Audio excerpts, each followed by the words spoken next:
You guys ready? Let's go. All right. Hope you guys liked that new intro. I personally liked it, and so did they. I went ahead and showed it to them before the show began. Anyway, oi, fellow comrades. It is Squidtard here along with my boys, Mr. Lucas Sharp over there, and Mr. Julio Rodriguez. And welcome to episode 18 of the Vol Star Podcast, where we talk about Tennessee news and sports information all across the, I don't know, I'm going to have to think about that. All across the big orange nation, we'll put it that way. All right, well, we got a lot to talk about in this show. We missed last Monday because, of course, finals came in, and I'm a busy individual, so I unfortunately had to take off for that week. But now we are in a much better spot. School's coming to a close for me, at least for the semester, which means I'll have a lot more time to focus on you guys and doing the show, as well as doing other videos. I haven't uploaded a video on the main channel in like a couple of months, so yeah, it's about time that I get back on that business too. But yeah, we'll have a lot to talk about as we progress through the rest of December. Bowl games coming up, the college football playoffs, some big controversy around that, and we'll get plenty of time to talk about that as well. Yeah, a lot of news. So we'll start out, rather than going directly to football. I know everybody wants to hear our thoughts on that, and we'll get to that momentarily. But first, we got to talk about, let's start with the basketball team, specifically the men's basketball team. Man, they have been on a skid as of lately. Now, they did win most recently against Illinois. Number 16 Illinois beat them at home 86-79. But unfortunately came out short on the losing end against North Carolina back last Wednesday. And, well, you know, considering the fact that, you know, they're still 7-3, still a pretty good record overall, and they have one of the more difficult schedules, you know, playing really, really good opponents. But, yeah, definitely some bad losses.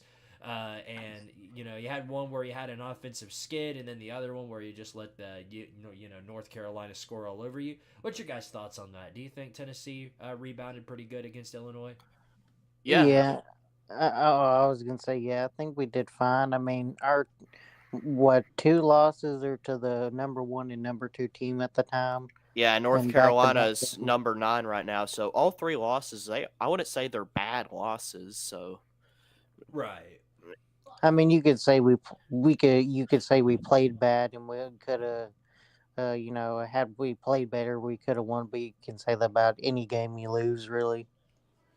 Right. Again, you know, I say it this way: it's way better to be bad in basketball early in the season and then get hot towards the end, rather than be hot at the beginning of the season only to fall off towards the end.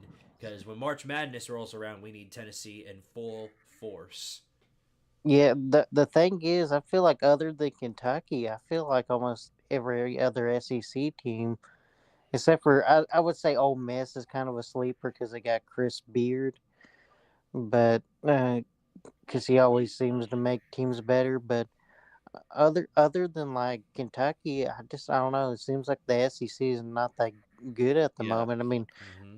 the thing is, Arkansas, I would always say keep an eye on them because even though Arkansas is struggling at the moment, I don't know what it is, but Eric, Musselman, it seems like as soon as he gets into March Madness, he almost always pulls out a Sweet 16 or Elite 8 appearance, uh, just how he is.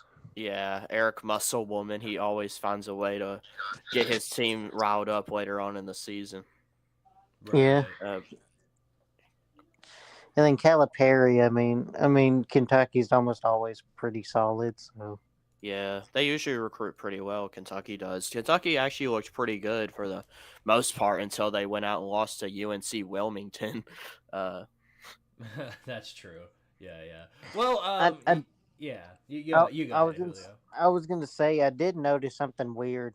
So Kentucky lost to UNC Wilmington, and then I'm trying to think. It was, uh, uh, and I think Arkansas lost to UNC Greensboro, and we lost to North Carolina. What's up with SEC teams losing North Carolina teams? at least we lost to an actual good North Carolina team. Right. I Exactly. mean, I know. I just thought I just thought it was weird that 3 SEC teams have lost to North Carolina teams. Yeah, that is true. That is something important to note. Well, the rest of the schedule for Tennessee basketball, let's see. So, of course, there's still plenty of basketball to go, and we aren't even into January yet. Yeah, call me crazy. I don't see a potential loss till February.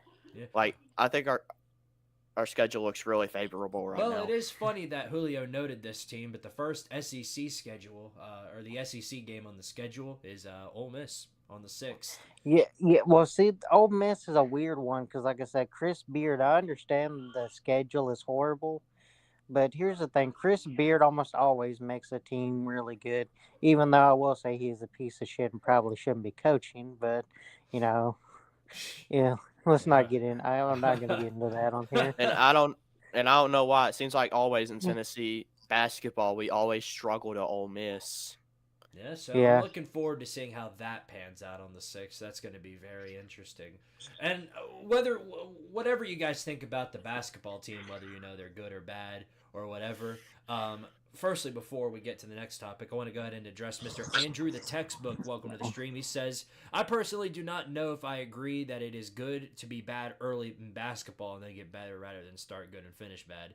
As a South Carolina fan, I have watched Frank Martin lose to some teams like Princeton, Stetson, Stony Brook, and Boston early, and then go on a 3, 4, 5 game win streak in the SEC to get left out of the postseason because of early losses. Oh, I mean, yeah, no, I mean, that's true. Obviously, you can't be, terrible early in the season. That's going to come back to bite you. But, I mean, if you lose a few games early in the season and then, get red hot later, and you're still in, March Madness contention, then it's not always that bad. But, Yeah, I mean, I don't think we're talking about him doing, Frank Martin bad where you lose to, really bad teams. We're more talking about along the lines of you drop a couple games to the couple top teams early in the season, and then you win most of your good amount of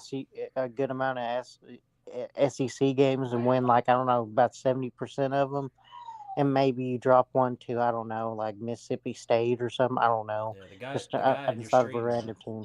The guy behind you seems to agree. I heard a big woo. Yeah. Yeah, that's my cousin. I don't know what the hell he's doing. It's still funny, though.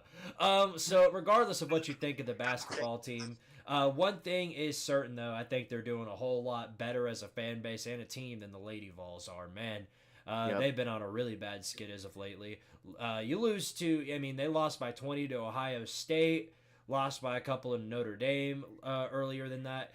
And then, December 6th, they lost to Middle Tennessee at home. There ain't a lot you can do to defend a loss like that. It's a whole lot, losing to Middle Tennessee at home is worse than any loss the men's basketball team has taken. That's absolutely sure. I'm absolutely sure of that. That's literally like the football's version of Georgia State. That was literally like losing to Georgia State in football. Yeah, that is pretty bad. So as as the loss would suggest, whenever you go on Twitter or anywhere else, Tennessee fans by the dozens are ready to throw Kelly Harper into the Shadow Realm. Kind of like how Julio just went to the Shadow Realm. Julio went there. He took an early visit. Tennessee fans are very, very, very angry with Kelly Harper, and they're ready for a new coach. So I want your guys' thoughts on that. What do y'all think? Oh, all right. I'm back. Sorry. For some reason, my thing wouldn't allow me to unmute myself because I muted myself because of the background thing. But, yeah, the Lady Vols, I feel like the Ohio State thing was what killed them because I think we led there for a good chunk of the game. And then we just got, they just came back, and I feel like it kind of killed our spirit. I don't know, it just crushed them or something. And then I'm pretty sure it was and then Notre Dame. I can't remember the score of that, but I thought 74 to 69 was the final score. Yeah, I knew it was pretty close. And then, of course, we got, I think we got blown out against someone, and then we lost to MTSU. And I understand that, I'm going to say this because But I know MTSU is like a pretty solid program or whatever, but there's no reason, as you know, Tennessee, especially as the Lady Vols, you should lose to MTSU at home. Right. Yeah. This is literally like Alabama if they were to lose to like, let's Louisiana, no. say, yeah. There you go. That's exactly Well, what I well, think. well, I was gonna say I would compare the Lady Vols to what like Alabama was uh, before Nick Saban in the sense of they've just been in the drain for a while at the Mm-hmm. moment. Yeah. Yeah, and this basketball team just looks extremely unmotivated, even after the MTSU loss. You look at the Eastern Kentucky game, which they played yesterday. That one was a dogfight all the way up to the end, too, and that's Eastern Kentucky. So, yeah, as you can tell from that and many other things, people are fed up with the coaching. So, I don't know what to say about that. Yeah. Kelly Harper, she's got to go. You I think think we so? just need to hire someone that can actually just recruit. Which I understand, like you can't pitch like Pat Summit as much anymore because she's been dead a while. But still, you can pitch Tennessee. It's like Alabama really never lost its recruiting pitch Yeah. after Bear Bryant left. I mean, T- fuck. like literally, Tennessee is like Alabama when it comes to women's basketball. Like, Yeah, it's Mm-hmm. Right. I hear you on that. Uh, all right. Well, moving on here. So I wanted to take a minute to talk about the volleyball team.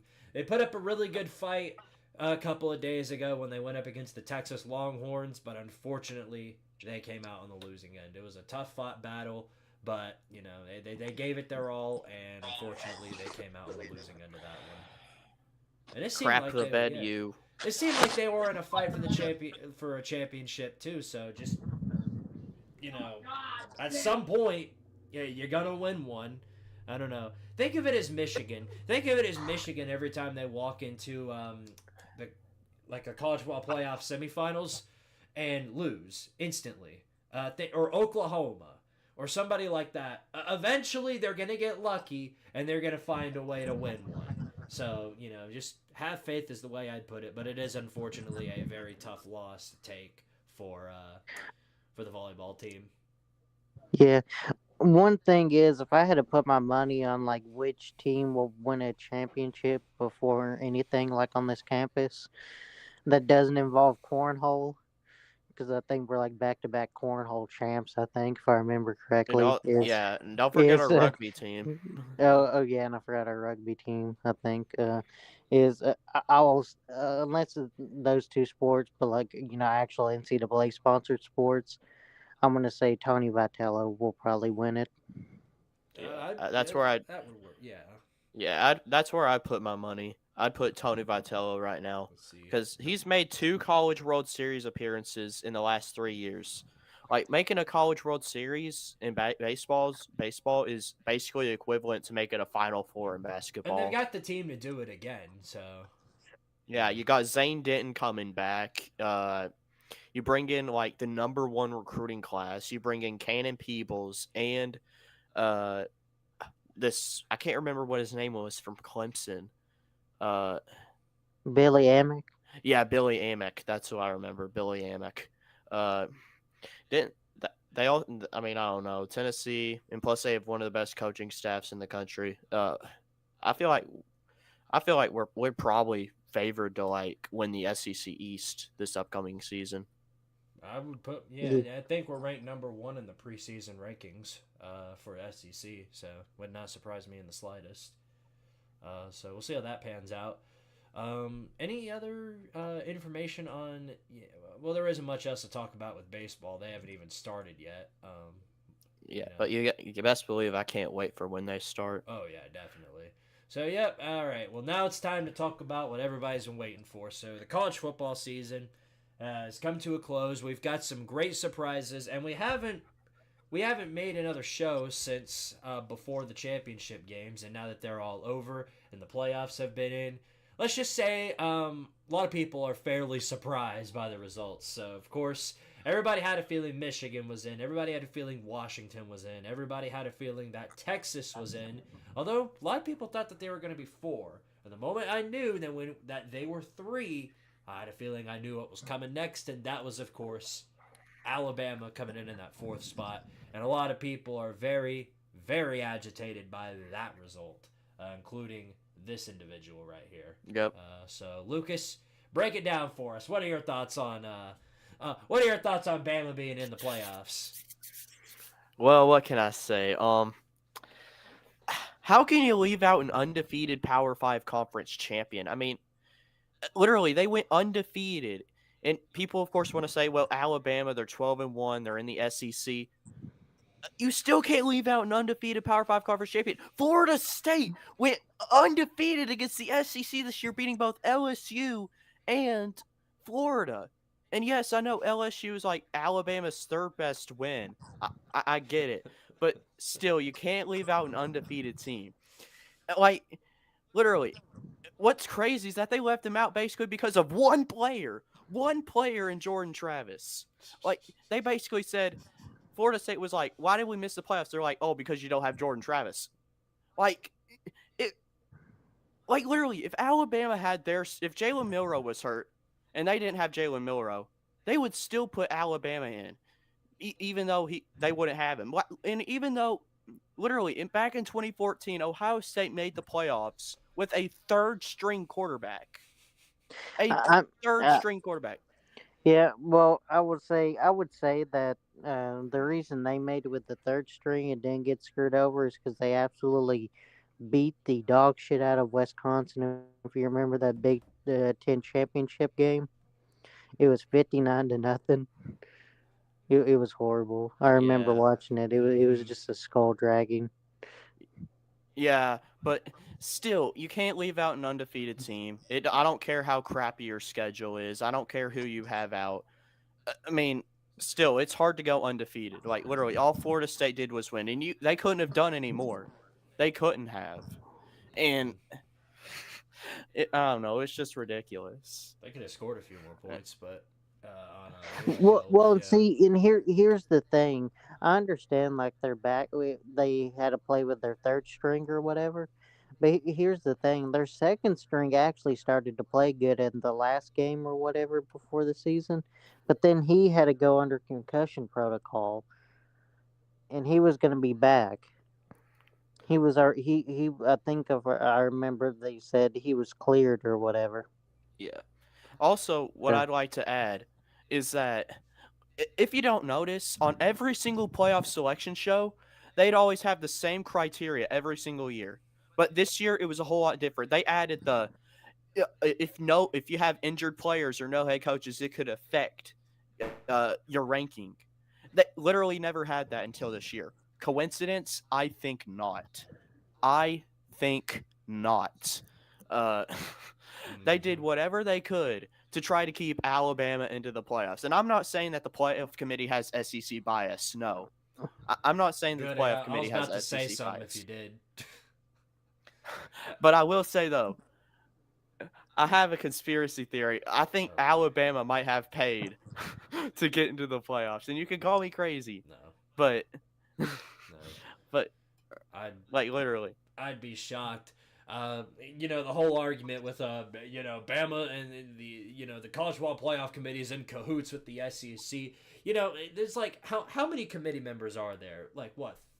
13? 14, yeah. And I think only one is an athletic director of the SEC, of an SEC team from Kentucky. And then everybody else, you got Michigan, NC State, So why would, especially the NC State Book Oregon, who is literally, the main guy running this whole show, why would he in the ACC be in cahoots with an SEC team to let them in over an ACC team? I'm not sure I understand the logic behind that. Here's think about it like this. Here's the thing. I understand this, but what does Florida State being in the playoff do for the ACC? Yeah, it does get everybody more money, but does it help anyone besides Florida State? I mean, it might help the teams in the short run, but does it really about it, does it really help any other teams? All it does is just boost Florida State stock, Oh which no, is already I think it pretty absolutely high. helps Michigan because if Michigan, you saw it. You saw Michigan's reaction to Bama being left in the playoffs over Florida State. They're like, oh, they knew that if Florida State got in, that it was a free ticket to the national championship. Look, Florida. I agree with Lucas. I think Florida State should have gotten in over Bama because they were an undefeated Power 5 champion.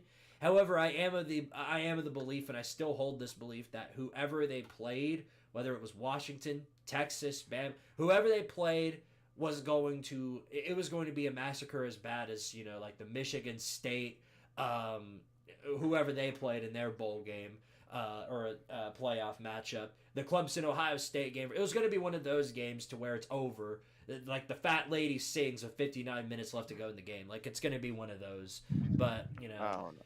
Well, here's the thing. I feel like it might have been closer than what some people think, because I feel Because like had their had Florida, listen, I'm not saying no, Florida. the only reason I say that is because they actually got really good wide receivers that are hard to match up with, and they're tall.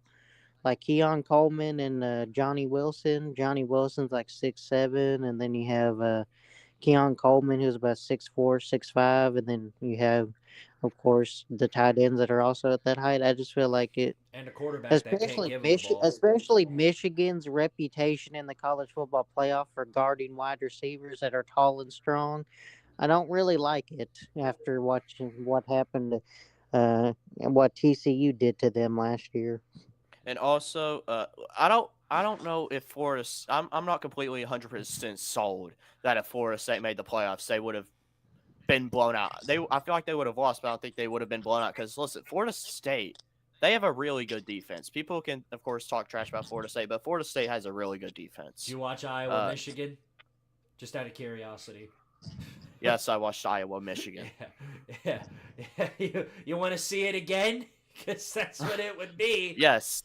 Look, yes, I want to see. Florida State has a very good defense, but their offense is, as I just mentioned, it's a carbon copy of Iowa. Michigan would have to score a touchdown, and then it's like, man, it's game over. That's literally what that is. But I don't know. I mean, literally, if you're not going to put in a 13-0 undefeated Power 5 team, then what's the point of playing the games? That's all I'm saying. Andrew the Textbook says, if someone thinks FSU should be left out because they are a different team, ask yourself this question. If Georgia started walk-ons in the first 3 weeks of the season and was 0-3, then put the real starters back in and won out everyone in the SEC 10-3 on Selection Sunday, should they be in?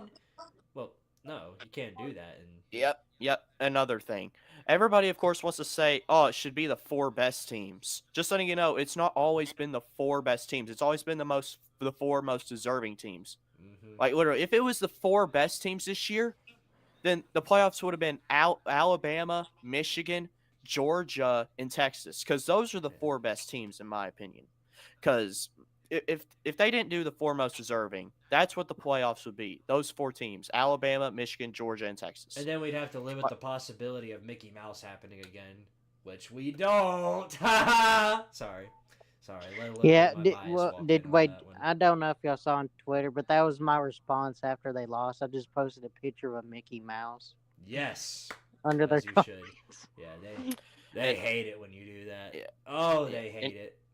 You best believe if Alabama wins it all, I'm putting an asterisk right next to that national championship. Oh my gosh! Imagine how unbearable people are going to be if Florida State finds a way to beat Georgia in the Orange Bowl. Oh my! Already know what's going to happen if Florida State beats Georgia. If Florida State beats Georgia, all people are going to say, "Oh, Georgia, they clearly didn't want to be there and everything." Seems like. And then on the other side, it's going to be UCF all over again. We're the real. You know what? Actually, I will support them actually doing UCF. Fuck the committee. I will support them. I'll call them national champs. Honestly, this would probably be the only time I'd actually support that, because FSU, I don't care. They got hosed. If they beat Georgia, they have a right to call themselves national champions because the committee, they can suck it. Well, yeah, watch Georgia suddenly just not show up to the game, which I kind of expect, but I don't know. We'll Yeah, see. We'll see. yeah. If we already know if Georgia somehow loses, all the SEC fans are going to come out running their mouths about how Georgia didn't want to be there and that the game didn't matter. It is a Wait, peaceful environment here, though. Because after Georgia lost the game, a lot of the trolls and people that have been on my booty the last 3-4 months suddenly just disappeared out of thin air. It's the weirdest thing. Just poof. Now I called it earlier when we did this show like a couple of months ago, Lucas. I remember telling you that the moment Georgia loses a game, it doesn't matter who it's to, most of these people are going to disappear. And I called it. I called it. A lot of these Georgia trolls have just completely vanished out of thin air. And a lot of them showed up the moment Georgia got that national championship in 21. They didn't lose a game in 22, so they didn't leave. And all through this season, they've been here going yap, yap, yap, yap, yap, yap, just yapping on and on and on and on. And once they lost, I knew right then and there that they, YouTube settings delete account. That was exactly what went down, and it was the most glorious thing I think I've ever witnessed, like a fireworks show that you can't witness, but I still got to witness it, and it was amazing. So no Donald Duck Mickey Mousery this year, which is very, very pleasant. Unless Alabama wins it all, then that's Donald Duck Mickey Mousery. Yeah, there is a little bit of Mousery in that one. to be honest, I want to be honest. I'm rooting for Michigan or Washington to win the national championship. Anybody but Bama. Just anybody but Bama. No, the only reason I can't root for Texas is because if they win the national championship, it's going to be a fucking rocket ship just sent into the SEC. Right. If Texas wins it all, they're going to come into the SEC being like, who told me that I couldn't survive in the SEC? Yeah, I'm looking forward to next year's whole tomfoolery with Texas and Oklahoma in the SEC. We'll have plenty of time to talk about that, though. Let's talk about these bowl games, or at least not all of the bowl games. Of course, Tennessee gets matched up with Iowa in the Citrus Bowl, which we'll have plenty of time to talk about that one as we get closer to it. Current message: Iowa Wait, sucks. I do get a question though. Can Iowa pass on our new pass defense? I don't know. You know, It is that gets important to know 6 players from the Vol secondary have left, which I do find very interesting. It's definitely going to be the movable force, the movable force versus the stoppable. Yeah, exactly. Yeah. that does feel like it. No, if Iowa comes out and they throw for 300 yards, I will come out here and tell you it's time to fire Tim Banks. I've been very, very kind to Tim Banks all season long because, well, the defense has shown out other than games like Kentucky. But if they come out and let friggin' Iowa, which is literally the sphincter of all offensive jokes this season, if they come out and start dicing up our secondary, it doesn't matter if we got intramurals out there on that defensive backfield. I want everyone involved, especially Willie Martinez, to be gone. But I'm holding on to the fact that I do not think that will happen. But we'll see. Well, I remember seeing that like the oldest person in our secondary right now is Christian Harrison, or that's who it's going to be, I think. Well, actually, I think Jordan Thomas, but Jordan Thomas and Christian Harrison, because they'll be tied because Jordan Thomas is a junior, and then Christian Harrison is a redshirt sophomore. So. All right. All right. Well, yeah. Let's talk about some of these bowl games, baby. We got some great bowl games, and we're only gonna discuss the ones that are before next Monday, so that we can discuss. Let's see. So we're gonna talk about everything up until the 18th, I believe. Yeah, the 18th. So there's not much action this week, but there are some fun bowls that we can talk about if anybody knows anything about them. If not, then we get to do just like I do in my videos and just do fun little pick'ems. So let me go ahead and transition over so that everybody can see what I am talking about. I'm using my Stream Deck. to transition screens rather than just clicking on OBS. I'm still trying to work through that because it is a very fun little toy that I've been playing with. Okay, it should show the display for the live stream, at least the games. And now go ahead and share screen for the others here. There we go. Splendid action. Okay. All right, so we'll start out from the top here. December 16th. These are all Saturday games, by the way. So really all of the bowl games start on Saturday. We had some great action last week, though. We had Army-Navy a couple of days ago. That was a really fun game, as in fun for the last 2 minutes of the game. Everything else sucked. But Oh, all right. Sorry about that. I had to take a phone call. Y'all can hear me, right? Yeah. yeah, we didn't even know you left. It was. Yeah. I was silent for a minute. My sister called to wish me a happy birthday. So Wait, it's your birthday? yeah. Well, happy friggin' birthday, Julio! Why didn't you tell us Happy earlier? birthday, man. Yeah, well, I didn't. I always hate to mention it because I feel like it's weird if I mention it. I'm like 25, so I feel weird if I mention it. No, not at all, bro. Happy birthday, man. Shout out to Mr. Julio Rodriguez, 25th birthday. Happy birthday. Happy birthday. Happy birthday. Yeah. Iowa sucks. Yeah, but yeah, congratulations, Julio. What are y'all doing for your birthday? Do you know? We were supposed to have the dinner tonight, like I said earlier, but then that got pushed to Wednesday. Okay. Well, as long as you got something special going on your birthday. But yeah, congratulations, man. Happy 25. And hopefully you have another great 25 down the road. Yeah. We may be doing this show until we're 50, though. I don't know. We'll see how it plays out. Anyway, back on topic here. Let's start with this first bowl game. 6-6 Georgia Southern going up against 9-3 Ohio in the Myrtle Beach Bowl. Georgia Southern is coming in as a 3.5-point favorite. If you guys don't know anything about either of these teams, it's fine. You can just pick a winner and then we can move on. But what do y'all think? I'm pretty sure. Ain't Georgia Southern the favorite? Yeah, 3.5-point favorite. Hold on, let me, I think. if possible, let me just zoom in real quick, so that you can see better.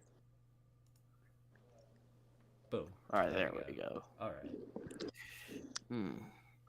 I don't really. Yeah, I definitely don't know much about these teams. I'll probably just take Georgia Southern because they're favored, and the Sun Belt is a better conference than the MAC. So. Yeah, what do you think, Julio? Yeah, I think I'll take Georgia Southern too, even though they're on paper a worse team. But Yep. Well, allow me to be different for funnies. I'm gonna go with the Bobcats and say that they get to a 10-win season this year.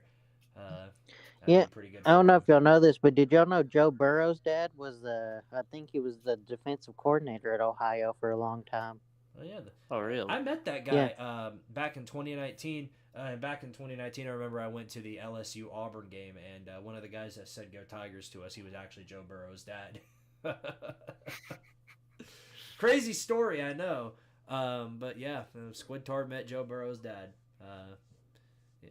Oh, so you got to see Joe Burrow's worst game of his Heisman campaign. Yeah, but they did still win.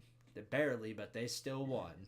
And it was you can probably blame Auburn for the fact that they got it together because like as soon as they had that Auburn game, they got it together after that. Crazy stuff. Anyway, yeah. So 2 for Georgia Southern, 1 for Ohio. Let's move on here. This is a FCS matchup. The Cricket Celebration Bowl. Howard. Yeah. Oh, yeah. This is the HBCU National Championship because they usually don't do go into the playoffs usually. Yeah. All right. Well, so we got Howard versus Florida A&M. The only thing I will say, even though Howard is a worse team or whatever, here's the thing. I don't know what it is. I don't know if it was just Dion choking it at Jackson State the past 2 years, but it seems like the team with the worst record almost always wins this. But I'm going to be different. I'm going to put Florida A&M since I just think that trend won't continue. But I'll just choose Florida A&M. I think it's kind of fitting that they call this thing the Cricket Celebration Bowl, considering, there's going to be nobody watching this game. It's just going to be crickets. I'll But watch it. Uh, It's football, so I'll watch it. yeah, heck, it's actually a pretty good game usually. And apparently, it's more I'll valuable than the Myrtle Beach Bowl. It costs more money. Oh, real? I would probably. I don't know. But I'll probably just take FAMU. Well, Yeah, Florida A&M. because this name of the university is funny. Give me Howard to beat Florida A&M. I just have that gut feeling like Julio talked about earlier. Give me the Buffs, the Howard Buffs. Oh yeah, the thing is, I don't know if y'all know this, but Cam Newton's brother, Kalen Newton, before he transferred to Auburn his last couple years, he played at Howard. Oh yeah, I think I remember seeing that. Nice. All right, well, 2 for They're Florida. they're also one of the only two teams to ever win as a 40-point underdog. Them and Stanford. Yeah, who did they beat? I forgot. I can't remember who they beat, but I remember they were 40-point underdogs. Yeah. Wasn't I it think- UNLV? I think it was, so. Yeah. Yeah, it was someone like that. But Kalen Newton, funny enough, the one I just mentioned, beat the team when they were like a 40-point underdog, and then Stanford beat USC under Jim whenever they were coached by Jim Harbaugh, Right. and beat USC and ended like their 20-something game win streak, and they Yep. were like 41-point underdogs. And of course, that happened in the 2007 season. Yeah. Crazy thing about that, the Chaos. person that caught the fourth down to keep it alive was Richard Sherman when he was a wide receiver. The more you know, the more you know. All right. Well, Yeah, it's actually I know a lot of, like I said, I know a lot about random stuff like that. well, so. that's interesting factoids you got there. I like it. All right, so we got 2 for Florida A&M and 1 for Howard. I believe so. All right, moving on here. Jacksonville State at 8-4, playing Louisiana in the New Orleans Bowl. Jacksonville State coming in as a 3.5-point favorite. Who y'all got? Reminder that Jacksonville State nearly beat Shane Beamer. And this is Jacksonville State's first year in the FBS. How about that? Yeah, I'll take Jacksonville State. I think I'll take Jacksonville State again. Squid, you gonna pick Louisville to be different again? You mean Louisiana? Louisiana. I can't pick Louisville because they're not playing. Oh yeah, Louisiana, not Louisville. No, I'm gonna stick with Jacksonville State for a very specific reason. The real Gamecocks. They're the real Gamecocks. I'd be betraying my name. Yeah, because they're going to a bowl game They're going to a bowl game this year, unlike another certain Gamecock team. Ha! Shane Beamer. They should. The real Gamecocks are gonna win this game. All right, moving on here. Miami of Ohio, 11-2, playing Appalachian State in the Mexico Cure Bowl. Avocados from Mexico Cure Bowl. But Appalachian State coming in as a 5.5-point favorite. Who y'all got in this one? I'm gonna take Appalachian State. I don't know, Appalachian State. I feel like they always play good in their bowl games, and they almost always beat a team they shouldn't, whether it be a Power 5 team or someone like James Madison. They always seem to play really good. So I'm gonna take them. I'm gonna take Miami of Ohio. Even though I said the MAC is bad, I think Miami of Ohio is, of course, riding high after winning that MAC championship. I'm gonna take Miami of Ohio. And I'm gonna stick with Julio here and say that Appalachian State gets the job done. They're a sneaky good team whenever they show up for it. So, yep, give me the Mountaineers. All right, next up, New Mexico State, 10-4. 10-win season for these guys. They've had a pretty good year so far. They're playing Fresno State in the New Mexico Bowl. How fitting, huh? New Mexico State coming in as a 3.5-point favorite. It seems the stars are aligning for these people. What do you guys think is going to happen here? I've said it before. I'm a big Jerry Kill fan. feel like he kind of got hosed at Minnesota because of his health issues a little bit. Hmm. So I've always kind of rooted for him and feel like he should have got some coaching opportunities. Um, Yeah, so yeah, I'm gonna pick New Mexico State. Plus, hmm I mean, heck, they did beat Auburn by 21. If they can beat Auburn by 21, I think they can beat Fresno State. They beat Auburn more than how much Alabama beat Auburn. Ain't So if that you think about it, something? New Mexico State could beat New Alabama. Mexico State a Uh, playoff team, sir? yes, they are, and Maybe. that's why and plus this game's being played in New Mexico as well. Give me New Mexico State. All right, yeah, I'm going to take New Mexico State as well. Jerry Kill actually won their conference Coach of the Year award, so yeah, I think he's going to go out strong here and get the win over Fresno State. All right, next up, the last two of these featuring Power 5 teams. This is probably the most interesting one of the week. UCLA 7-5 UCLA playing 8-5 Boise State in the LA Bowl. UCLA coming in as a 3.5 point favorite in this game. This is a tough one to call, fellas. I think UCLA is the better team, but I don't know. Just Boise State, sneaky good team. What do y'all think? Silence. Kind of figured so. Yeah, I don't know. This is a weird game, but I don't know. I have a hunch. I'm just gonna go Boise State. I'll go with UCLA. Mm-hmm. Now, I do wonder what the deal is with UCLA. Of course, Dante Moore, their starting quarterback, hit the portal. He's going to, I think, Oregon, or has that been announced yet? I can't recall. But, yeah, he's gone for now. So, I wonder who UCLA is going to have. I expect UCLA's quarterback to show up in this game, and, they're a sneaky good team when they show up. Although, just that last game that they played against Cal in that game they just looked terrible. So I don't know if maybe that was just a bad hunch of the in that game. I don't know what the deal is with UCLA. Both of these teams sneaky good teams when they can be. This is why you don't do sports betting, fellas. And if you bet on this game, then you are an absolute moron. But yep, give me UCLA. I'm going to take them to win this game against Boise State. All right, so we had 2 or 1 for UCLA. What? No, yeah, two. Y'all two So picked Lucas, UCLA, okay. and I picked Boise I knew State. you picked Boise State, Julio. I just didn't remember what Lucas picked. All right, last game before next Monday. Actually, we'll cover this one too because that one's being played at 2:30. It'll be long over before we start the show on Monday. All right, so here we go. Cal and Texas Tech. So this is a pretty good one too. Both these teams 6-6. California a little bit better than I thought they were going to be, and Texas Tech a whole lot more disappointing when it comes to the total of the season.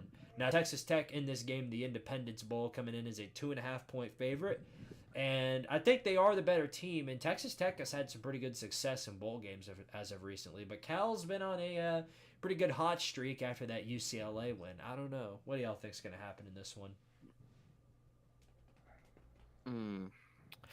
Yeah, I think Texas Tech, they definitely been one of the more disappointing teams this season. There's a lot of people predicting them to not win the Big 12, but to make the Big 12 title game. Oh yeah.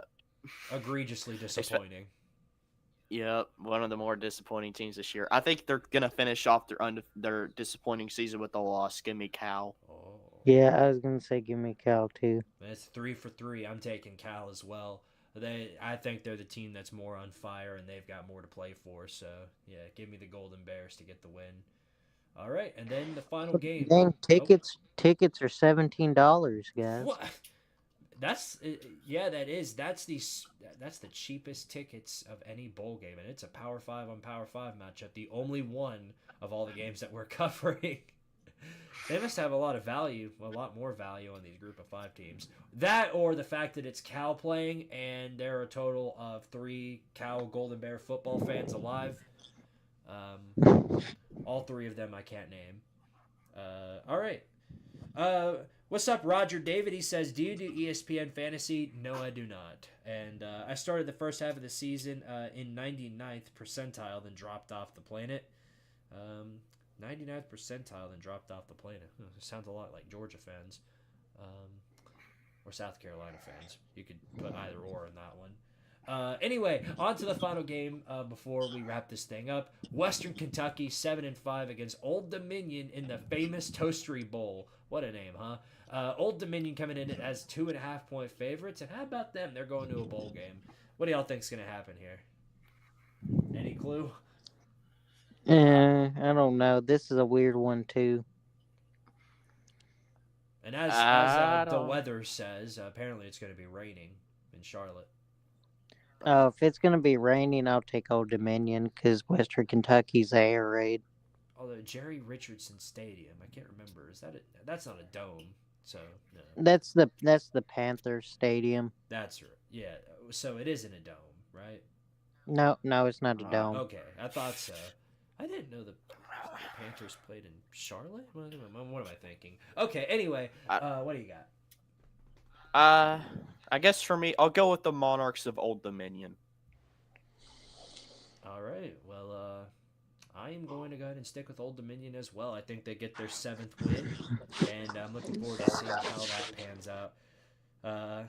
Andrew the Textbook says South Carolina starts off their season against Old Dominion next year. Well, best of luck in that game. Monarchs for the win. Just kidding. They'll beat Old Dominion. South Carolina's good enough to win against them at least. All right, fellas. Well, I think that's everything. After that, though, we'll cover some of these games. Got some pretty good ones. Oh, we get to talk about South Florida. Yeah, we'll have a lot to talk about. South Florida took one of our really good 4-star players. He flipped from Tennessee to South Florida, and we've been getting heckled about it all week long. Even though he hasn't really interacted with anything Tennessee in God knows how long. Right. I don't know. I think of it as Alex Golesh is getting him ready before he moves on to Tennessee. Maybe it's like a pipeline team. I don't know. Maybe. So next week, we'll talk about everything from UTSA Marshall all the way up till, I'd say, Coastal Carolina, San Jose State, because we'll probably talk about all of the... Yeah, okay, so those are Saturday games. So, yeah, we'll talk about everything there. And Christmas is on a Monday? Huh. Yeah. I didn't know that. We may have to reconsider what we do for, not of course this week, but for next week's Fall Star. Or the week after that. Because I don't think you guys will want to do this show on Christmas Day. We could do it on... We could probably do it on Christmas Eve. We could.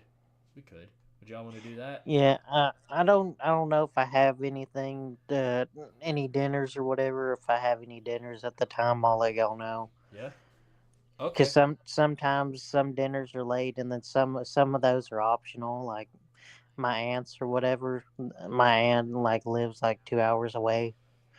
So most of the time I don't even go to it, not because I don't hate my family or anything. It's just that usually it's later in the night and I don't feel like driving 2 hours. Right. Well, if y'all are open for it, maybe we'll do a short Volstar podcast Christmas Eve, and then of course after that we'll do we'll just kind of cover the bowl games, talk about some other stuff, and then you get the idea. Yeah. You get the idea. Okay. Well, there you have it, fellas. That is that's the show. There ain't much else to talk about other than what we did talk about. You guys got any other things you want to discuss on here real quick, or you want to go ahead and wrap this thing up? No, I can't really think of anything else. All right. Well, with that being said, I think we're going to go ahead and wrap this thing up. Appreciate you guys jumping on in here. Got some videos coming up later on this week. Tomorrow I'm going to be publishing a video talking about the most surprising teams based on my pick'ems from the offseason. And there's some surprising results. And then, of course, the day after that, I'll be posting my most disappointing teams from the pick'ems. And just as there were last year, there were definitely some big disappointments Big disappointments. Looking at you, Texas Tech. But yeah, we'll have plenty of time to talk about that and many other things later on. So join us next week when we talk about some of the other bowl games. Hopefully the Lady Vols get it together so I can stop seeing Fire Kelly Harper on my Twitter feed.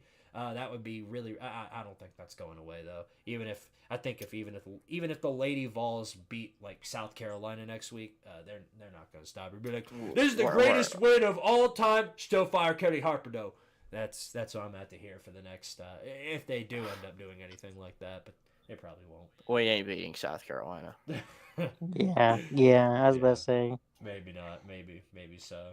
All right, guys. Well, great show.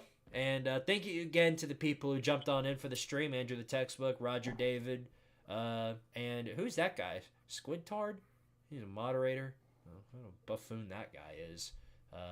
I personally prefer the Squidtard Sports version. But do go check out that guy. Make some quality memes. Anyway, Lucas, Julio, you guys got any finalizing thoughts before we wrap this thing up? Nope. All I got to say is go Vols. That's it. Very well thought out. Wait. I did forget one last thing. Ooh. Since I had a good since my Cowboys had a good night, how about them Cowboys? Oh yeah, since y'all beat the Eagles. That is true. The Cowboys are actually looking really good right now. They are.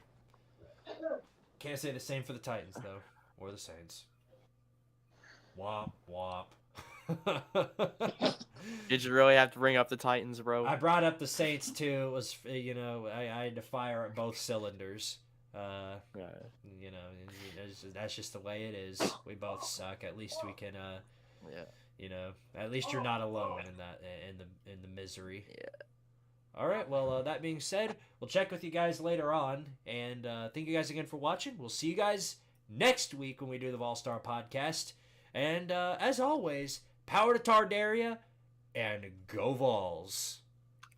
And I will suck.